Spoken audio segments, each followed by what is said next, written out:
Alright, so here's the solution to the second one of those AP review problems I handed out.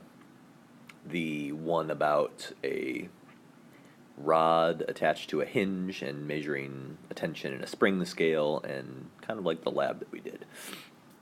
So, the first step is a free body diagram, which is always kind of your first step even if they aren't asking for it, but since they are, it's even more important. So we have to think about all the forces that are applied, where they're applied, and the direction they're applied in.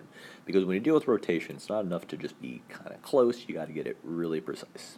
You have to know exactly where it's applied, exactly how, and so on. So the first is that there's a hanging mass attached to the rod. So it's attached at the end, and so that is just applying a weight. So there's the weight, or the force of gravity, on the hanging mass. Right, and we could calculate that number. We have the mass, we know what g is, all that. The second is that the rod itself has a mass. It's not a massless rod. And so we need to draw at the center of mass, right, another weight or force of gravity for the rod itself. Again, perfectly vertical. Now, we also have a cord attached to it, right? So there's a tension force. We don't know a whole lot about that one yet. Right? Tension is usually kind of a variable one. But we know it has to go with the direction the string goes in. So we can draw it more or less at that same 30-degree angle. And now finally, we have to be a little bit careful because these are the three obvious forces, but there have to be more. So if these are the only forces acting on it, this rod would not be stationary, right? It's held in place by the hinge. So we need to consider what the hinge is doing. The first is that you notice the tension is the only thing that's providing a horizontal force. So the force of the hinge must provide a horizontal force, otherwise the rod would be moving to the left, right, the direction the tension is pulling in. So it must do that. But we know as well that the hinge is going to support it from falling downward, right? Gravity would pull down that side of the rod. So there's also going to have to be a vertical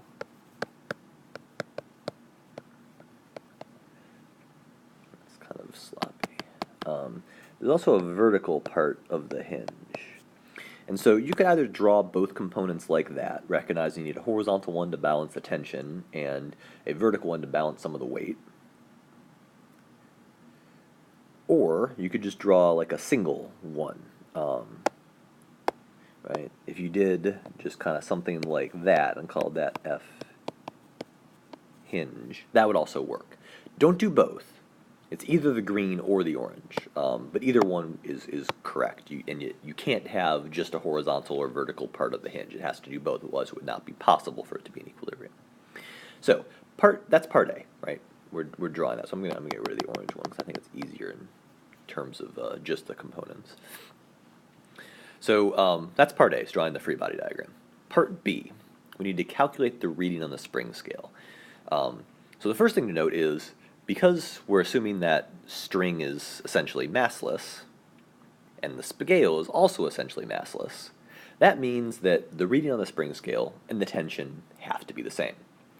The tension is constant throughout the string, so whatever it pulls up on the rod with, it's also pulling down on the scale with.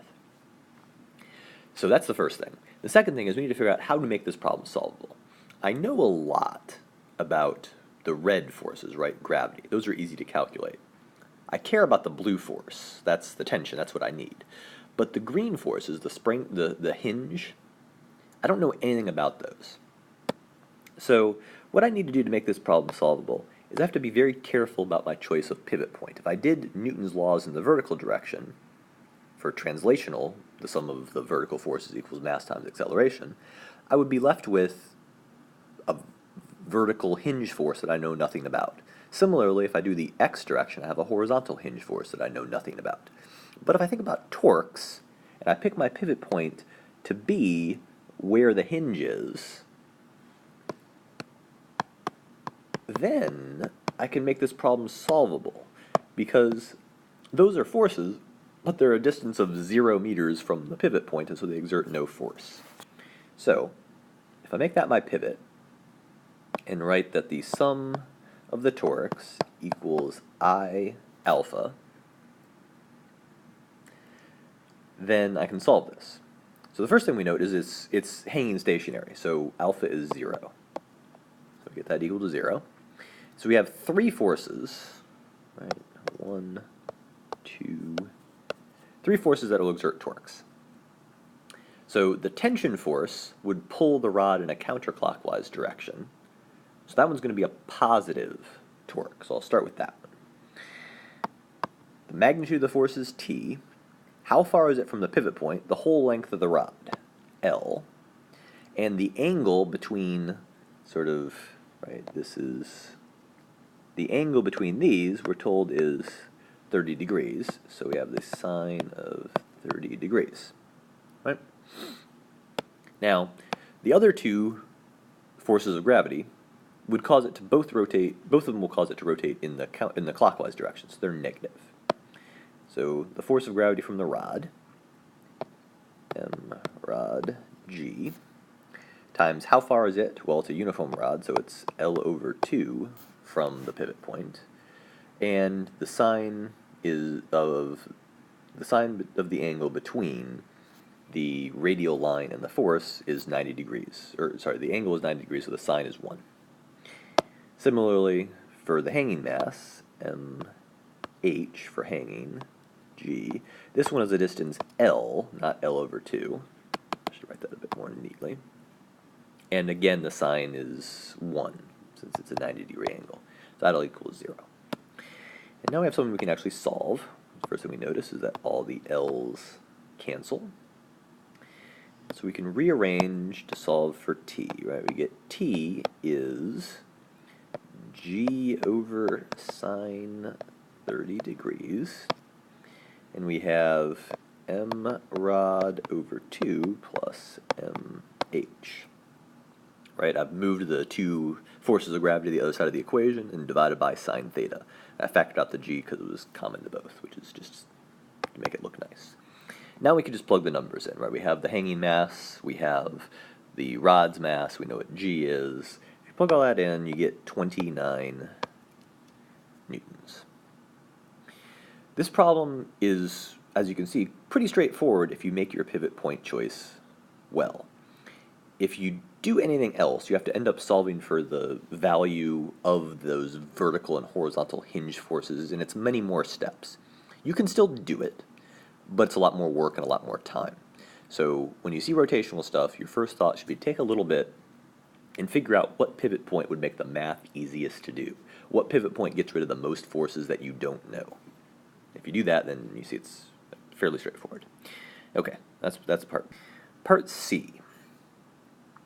We are told the rotational inertia of a rod about its center, and we want to know the total rotational inertia, or the total moment of inertia, of the entire rod and block hanging mass system. So the first thing, the rod does not rotate, in this case, about the center. It rotates about the hinge. So we have to use the parallel axis theorem first. I rod about the hinge equals I rod about the center of mass, that's what we're given, plus the mass times the distance, which in this case is half the length of the rod, right, the distance from the center of mass to the hinge squared. That's the parallel axis there. So this is 1/12 ml squared, this is 1/4 ml squared, and if you combine those fractions successfully, you'll get 1/3 ml squared. So now we know the moment of inertia of the rod about the hinge. We have to figure out the moment of inertia of the block. The block effectively acts like a point mass. So that's just the simple mr squared definition. There's no sort of distribution of mass.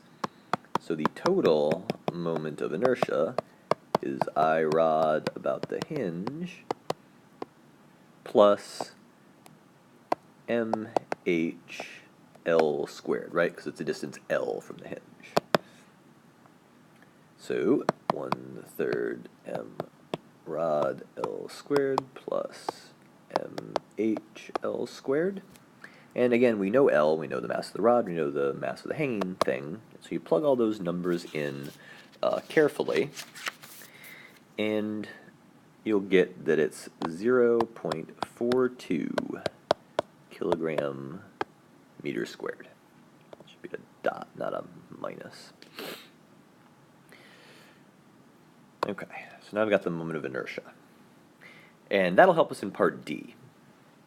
So for part D, right, it's actually going to swing about the hinge, so our pivot point has to be the hinge. But now we've cut the string, so there's only two forces. Oops. There's only two that provide torques now, right? These two. Because the tension's no longer there, and the pivot point still removes the torque from both the hinge forces. So all we're going to do is use Newton's law for rotation. We just found I, the moment of inertia, in part C, so we already got that.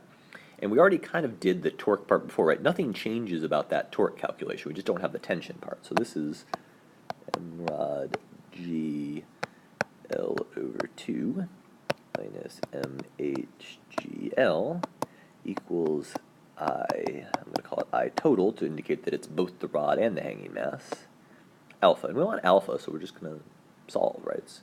So we get a negative GL over I m rod over 2 plus mh equals alpha. And since we've already got the moment of inertia, this is actually a fairly easy thing to solve, right? We just plug in what we know for GL, the moment of inertia, and the two masses, and we get a 21 radians per second squared. And that should be negative, right? Because it's going in the counter, or in the clockwise direction, speeding up. All right.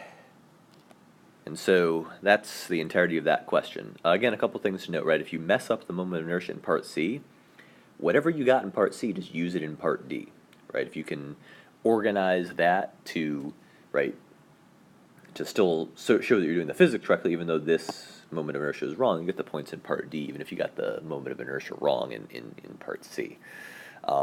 Other thing to note is that this question actually assigned 1 point total for the units. So if you couldn't do any of the math at all, but you know that an angular acceleration has units of radians per second squared, you know that a moment of inertia has units of kilogram meter squared, and if you know a force has units of newtons, you could have gotten 1 point just by making up numbers and writing the correct units. So don't forget units.